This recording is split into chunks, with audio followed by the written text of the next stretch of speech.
भी किस नहीं होने दूंगा। शेरा की धमकी के मुताबिक अगर उन 25 कैदियों को रिहा नहीं किया गया तो वो बस के तमाम मुसाफिरों को एक एक करके खत्म कर देगा। अगर हमने उन कैदियों को आजाद कर दिया तो वो खतरनाक मुजरिम न जाने कितने मासूमों के खून से जमीन को रंग देंगे। हमें उनसे मिलने क्यों नहीं देते? प्लीज हमें जाने दीजिए। हमें जाने दीजिए। सुनिए, मैं आप लोगों के जज्बात को समझता हूं और ये भी जानता हूं कि ऐसे मौके पर आप तो क्या, दुनिया का कोई इंसान खामोश नहीं बैठ सकता। लेकिन आपने उन डाकुओं को पकड़ने के लिए अभी तक किया क्या है? आप लोगों के रिश्तेदारों को बचाने के लिए हम कोई कसर बाकी नहीं छोड़ेंगे। लेकिन हम आपकी झूठी तसल्लियों से चुप बैठने वाले नहीं हैं। चिल्लाने और शोर मचाने से कुछ नहीं होगा। मेरी आप सबसे दरख्वास्त है कि आप सब मिलकर हमारा साथ दीजिए। मैं वादा करता हूं कि बहुत जल्द बस के मुसाफिरों को सही सलामत अपने अपने घर पहुंचा दिया जाएगा। शेरा ने ये ऐलान किया है कि अगर उसके 25 साथियों को रिहा न किया गया तो वो एक एक करके अगवा किए हुए सारे लोगों के टुकड़े टुकड़े करवा देगा। भाई वाह, क्या धमकी है। सरकार को हिलाने का काम जो बड़े बड़े अपोजिशन लीडर नहीं कर सके, शेरा ने कर दिखाया। ये प्लान अकेले शेरा का नहीं था, इस नाचीज का भी था। ओह, दिमाग की ताकत हमारी थी, बाजू की ताकत शेरा की थी। जी हाँ जी, वो तो है। हुजूर की अक्ल के कदमों पर तो बड़े बड़े पहाड़ तक सर झुकाते हैं। अब देखिएगा ये सरकार कागज की कश्ती की तरह कैसे डगमगा जाती है। यहाँ एक बच्चा या औरत मारी गई और वहां सरकार ने घबरा कर फौरन उन 25 कैदियों को छोड़ दिया। पर जगन से आप उन 25 कैदियों का करेंगे क्या? हंगामे, दंगे, फसाद। उन कैदियों को देश के कोने कोने में भेजेंगे, फिर धर्म के नाम पर, मजहब के नाम पर, सियासत के नाम पर इतने हंगामे कराएंगे कि ये सरकार हिल कर रह जाएगी। जगन सेठ, आप इतने बड़े हंगामे तो मत करवाइए। कहीं ऐसा ना हो कि बलवे की आग हमारे दामन तक पहुंच जाए। आग हमारे दामन तक न पहुंचे इसीलिए तो आपको रखा है। हम आग लगाते जाएंगे, आप बुझाते जाइएगा। हाँ?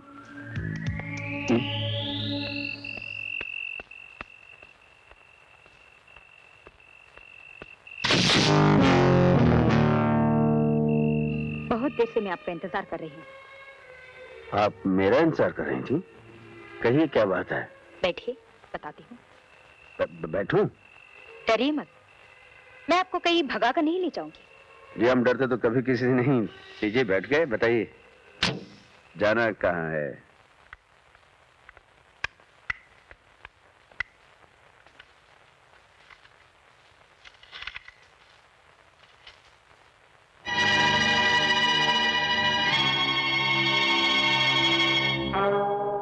साहब। अमर, तुमने इस इलाके से डाकू शेरा के कदम उखाड़कर अपनी बहादुरी का सबूत दिया है। सर, डाकू शेरा के कदम पूरी तरह उखड़े नहीं, क्योंकि शेरा सिर्फ डाकू ही नहीं, बहुत बड़ा टेररिस्ट भी है। और आप अच्छी तरह जानते हैं कि हर टेररिस्ट के पीछे किसी न किसी बड़े आदमी का हाथ जरूर होता है। और सबसे पहले मुझे उस आदमी के हाथ काटने। तुम्हें किसी पर शक है? शक तो है सर, लेकिन सबूत नहीं मिल रहा। कौन है वो? जगन सेठ। जगन सेठ बहुत बड़ा दौलतमंद है ना, इसलिए उसने दौलत की चादर के नीचे अपने गुनाहों को दफन कर रखा है। मुझे उम्मीद है कि एक ना एक दिन तुम उसके खिलाफ सबूत जरूर ढूंढ निकालोगे। I need your good wishes sir. All the best. Thank you sir. उसे कुचल के रख दो।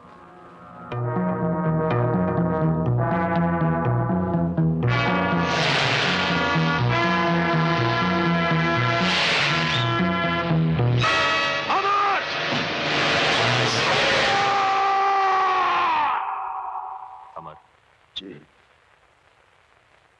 क्या सोच रहे हो?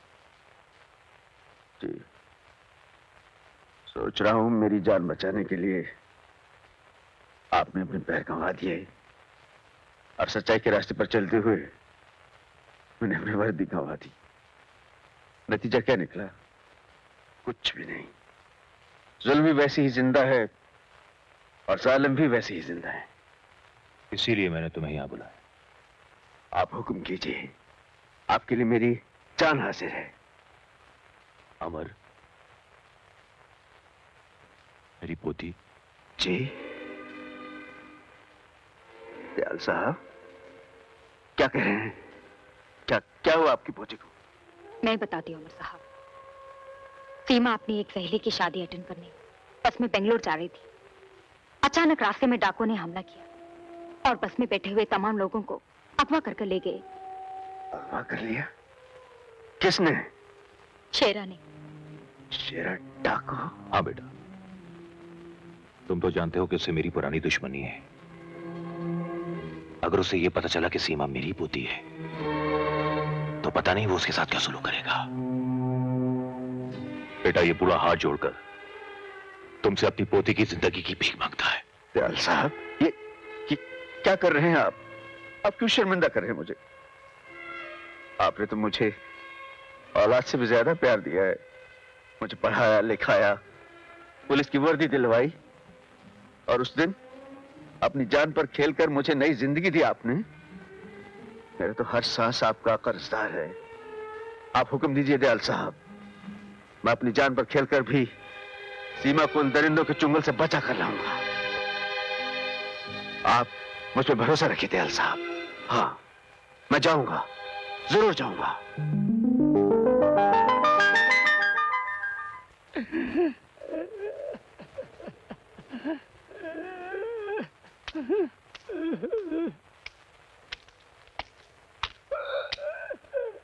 क्या हुआ बाबा?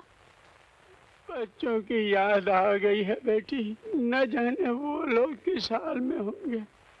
मेरे सिवा इस दुनिया में उनका कोई भी नहीं है, कोई भी नहीं है, कोई भी नहीं है। धीरज रखो बाबा, सब ठीक हो जाएगा। और भी मेरे दादा दयाल तो पुलिस कमिश्नर रह चुके हैं। उनकी इस डाकू शेरा से बहुत पुरानी दुश्मनी है। जब उन्हें मालूम पड़ेगा इस डाकू ने उनकी पोती को उठा लिया है तो हमें बचाने के लिए जरूर कुछ ना कुछ करेंगे। सच बेटी? हाँ बाबा, लेकिन मैं उनकी पोती हूँ, इस बात का किसी को पता ना चले। आदाब अर्ज़। जीते रहो बेटा। कैसे आना हुआ? खैरियत तो है? रहीम चाचा, जब मैं पुलिस ऑफिसर था आपने कानून के दुश्मनों के नाम और पते बताकर मेरी बहुत मदद की थी। आज मैं एक कड़े इम्तिहान से गुजरा हूं। मुझे आपकी मदद चाहिए। हुक्म करो बेटा। मुझे कासिम अली और करण का पता चाहिए। करण के बारे में तो फिलहाल कुछ खबर नहीं है। अलबत्ता कासिम अली कहाँ होगा ये मैं जानता हूँ। कहाँ होगा वो इस वक्त?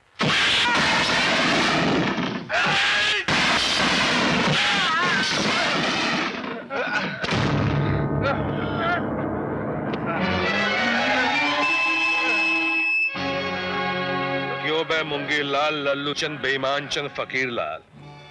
मेरा नाम कासिम अली बरकत अली शमशेर बहादुर नवाब तोपची है।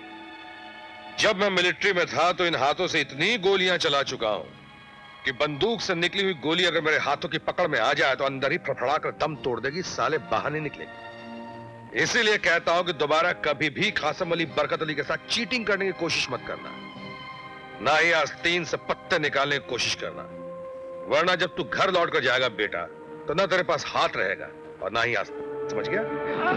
समझ गया। अब निकल ले लल्लू, पतली गली से खंबा बचा के फट। चल बे चपड़गंजू, चल। एक 300 की चाल मेरी, एक 300 मेरी भी। चाल का माल तो डाल बाप। बड़ा बेभरोसे का आदमी है बे, साला मर जाएगा तो कफन नसीब नहीं होगा। बीवी फटेली साड़ी में लपेट कर डाल आएगी अंदर। ये ले 1000 की अंगूठी है, इसमें से 300 डाल रहा हूं। शो कर जल्दी। अब कासिम अली बरकत अली जंग बहादुर नवाब तोपची की अंगूठी को तू हाथ लगा रहा है? जब हमने कह दिया 1000 की है तो 1000 की है, और अभी भी समझ में नहीं आया तो तेरे को समझा कर बताऊं? नहीं समझ गया। समझ गया बाप। शो कर।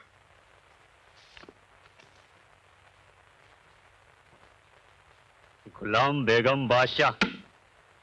बहुत मारूंगा साले अगर हाथ लगाया तो। देखने दे पहले भूतनी के गुलाम बेगम बादशाह। गुलाम बेगम बादशाह की औलाद क्या है भैया? इक्का बादशाह बेगम। हो गया मुकाला? साला कासिम भाई की अंगूठी को हाथ लगा रही था। अच्छा कासिम अली बरकत अली जंग बहादुर नवाब तोपची, चलता है इधर से। खुदा हाफिज। चल बेटा हसन, अब तुझे तेरे अब्बू से कोई शिकायत नहीं रहेगी। बाप बेटा मिलकर जम के मौज मनाएंगे। कासिम भाई! भाई! अबे कौन है बे? कासिम! कासिम भाई। अब ओए सांस क्यों फूल रही है? कासिम से भाई तक पहुंचने में 10 मिनट का टाइम क्यों लगा रही है? जल्दी बोल, बात क्या है? अच्छा कासिम भाई, आप मुझे यहाँ मिल गए। मैं आपको घर से ढूंढता यहाँ आया हूँ। क्यों बे, मारना चाहता है क्या? खैरियत? खैरियत ही तो नहीं है भाई। आप तो जानते हैं जब भी मुझे पैसों की जरूरत पड़ती है मैं आपके पास चला आता। अबे ओए, कुछ मांगने आया है क्या? बोल, बात क्या है? हाँ। आज मुझे इनकार मत करना, मुझे बहुत जरूरत है कासिम भाई। अबे ओ उल्लू के पट्टे, परसों जो तेरे को पैसे दिए उसका क्या हुआ? कासिम भाई, वो बेटे की दवा पे खर्च हो गए थे। कासिम भाई, आज मेरे बेटे की तबीयत बहुत खराब हो गई है और डॉक्टर बोलता है उसका ऑपरेशन करना पड़ेगा। मैं मदद के लिए सबके पास गया, मुझे कहीं से पैसा नहीं मिला कासिम भाई। ले लेकर तुम्हें मेरे एक सहारा हो। मेरे बच्चे को बचा लो कासिम भाई, मेरे बच्चे को बचा लो, नहीं तो वो मर जाएगा। खुदा के लिए मेरे बच्चे को बचा लो कासिम भाई, खुदा के लिए मेरे बच्चों को बचा लो, मेरे बच्चों को बचा लो कासिम भाई, मेरे बच्चों को।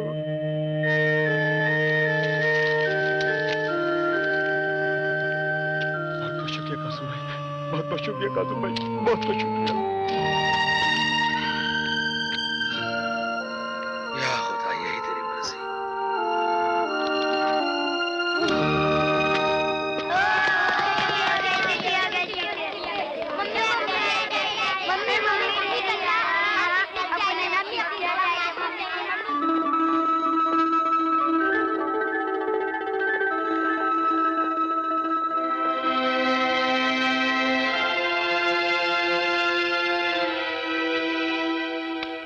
आदाब अर्ज है बड़े मियां, आदाब अर्ज। नाराज हो गए क्या? आपकी बला से, आपको हमारी नाराजगी की बहुत परवाह है। अरे बेटा, तेरी एक मुस्कुराहट में तेरे अब्बा कासिम अली बरकत अली जंग बहादुर शमशेर नवाब तोपची अपनी जिंदगी कुर्बान कर दे सकता है। तो फिर आप लेट क्यों आए? बेटे क्या पता, जिस दिन मैं पैदा हुआ था उस दिन दुनिया की शायद सारी घड़ियां बंद थी, इसीलिए कोई काम सही वक्त पे शुरू नहीं होता। ना ही मैं तुझे सही वक्त पे लेने आता हूँ, ना ही तुझे सही वक्त पे घुमाने ले आता हूँ, और ना ही मेरा कोई सही वक्त शुरू होता है। लेकिन घबराना मत बेटे, एक दिन वक्त बड़े जोर शोर के साथ बदलेगा और अल्लाह में पुराने कड़के तुमको उधार एक दिन में यूं उतार कर रख देगा। अब तो मुस्कुरा मेरे लाल। क्यों मुस्कुराऊं? खामोश। अब्बा, हाँ बेटे, अब की बार तो हम छुट्टियों पर घूमने जाएंगे ना? हाँ हाँ, प्रोग्राम तो बनाया था मगर वो अगर मगर कुछ नहीं। देखिए अब्बा, आपने पिछली बार पक्का वादा किया था कि हम इस बार जरूर चलेंगे। हाँ, वादा किया था वो मुझे अच्छी तरह याद है, मगर मगर क्या? इस बार वही पैसों का मसला बीच में आ गया। मैं हर साल यही खाद देख देख के गुजारता हूँ कि छुट्टियां होते ही अपने अब्बा के साथ मैं कहीं घूमने जाऊंगा। मैं क्या करूं बेटे, हर बार की तरह मैं इस बार भी शर्मिंदा हूं। मेरा मतलब यह है बेटे, ये देखो, इस कमबख्त हाथ में पैसा टिकने की लकीर ही नहीं है। देखो कहीं है कुछ? नहीं। पैसा आता है, थोड़ी देर ठहरता है और फिर छिटक जाता है। अब्बा, हाँ, आप दूसरे बच्चों के बाप की तरह कुछ काम क्यों नहीं करते? क्या करूं बेटा, कौन सा काम? पहले मिलिट्री में था तो तेरी मां की बीमारी की वजह से छोड़ देनी पड़ी। तभी तो छोटा था, अकेला था और अपना कोई रिश्तेदार भी नहीं था। लाख कोशिशों के बावजूद भी वो न बच सकी। तकदीर ने उसे उठा लिया और तू मासूम मेरी गोद में अकेला रह गया। इसीलिए उल्टे सीधे हाथ मार के पैसे कमाता हूं कि मेरी तो फिर भी गुजर जाएगी, लेकिन मेरे बच्चे को किसी किस्म की तकलीफ ना हो। अब्बा, ये लीजिए। इतने रुपए तेरे पास कहां से आ गया? मैं अपने रोजाना जेब खर्च से बचा कर रखता हूँ। मुझे मालूम है आप मेरे लिए बहुत तकलीफ उठाते हैं, फिर मैं आपकी कमाई फिजूल खर्च में कैसे उड़ा सकता हूँ?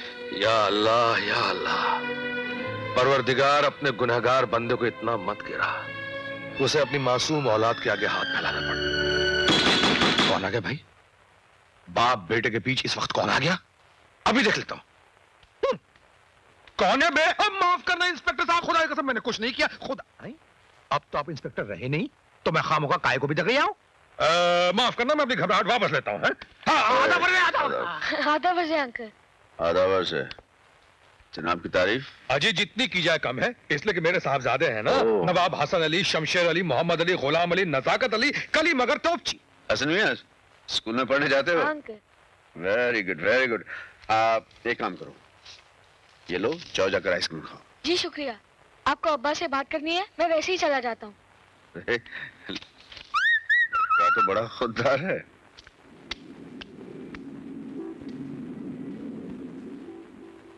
हाँ तो फरमाइए। 1 लाख रुपया कमाना चाहते हो? 1 लाख? हाँ, काम जरा खतरनाक है। अरे काम की तो माँ।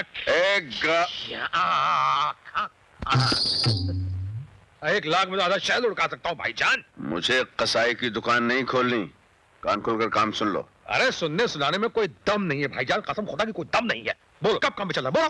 देखो इस काम के लिए मुझे एक और लड़की की जरूरत है। कौन? वो करण। वो मंकी ब्रांड यानी बंदर छाप अंग्रेज की औलाद, जो देखने में अंग्रेज फांदेबाजी में चंगेज। मिला लो बुला लो, हमें कोई एतराज नहीं भाईजान, लेकिन एक बात का ख्याल रखना, छोरा बहुत हरामी है। सवेरे से लेकर रात तक साले का सिर्फ एक ही चक्कर रहता है।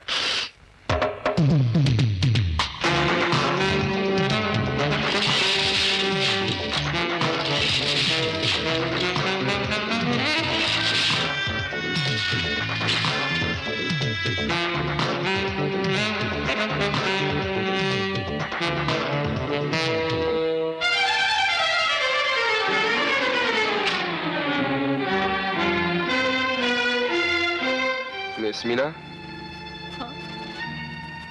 पैकेट